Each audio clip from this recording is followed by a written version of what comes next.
Approchez-vous et respirez. Vous ne sentez rien, c'est normal, les odeurs ne passent pas à la télévision. Dans ce gant en agneau, pourtant, se cachent des capsules de talc qui contiennent du parfum. Pas n'importe quel parfum, celui que portait Marie-Antoinette. Il y avait différents parfumeurs qui existaient, dont certains qui étaient accrédités que pour la reine Marie-Antoinette. Elle utilisait beaucoup de fleurs douces, mais elle aimait quand même un petit peu d'acidité dans la fleur.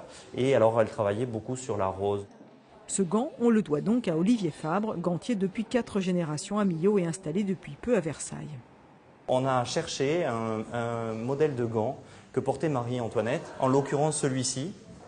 Donc ce modèle de gant en fait avait été vendu aux enchères en 2005. Et puis on a fait aussi un modèle prestige, le modèle Trianon, qui est un modèle plus long et sur lequel on a fait un motif d'un petit panier avec beaucoup de roses. On s'est en fait inspiré d'une robe que portait la reine. Et donc on a fait ce gant. Ce gant est entièrement fait à la main, c'est-à-dire qu'il faut à peu près 4 à 5 jours pour fabriquer une paire, en broderie uniquement. Un vrai retour aux sources quand on sait que le parfum était d'abord utilisé dans les gants.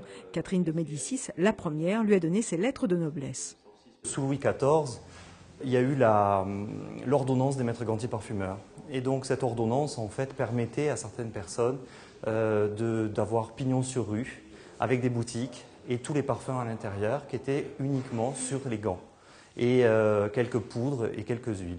Et c'est que sous Louis XV qu'on est arrivé sur le parfum pour la peau. 36 paires de gants ont été réalisées pour cette occasion. Les gants parfumés de Marie-Antoinette ont déjà presque tous trouvé la main qui les portera.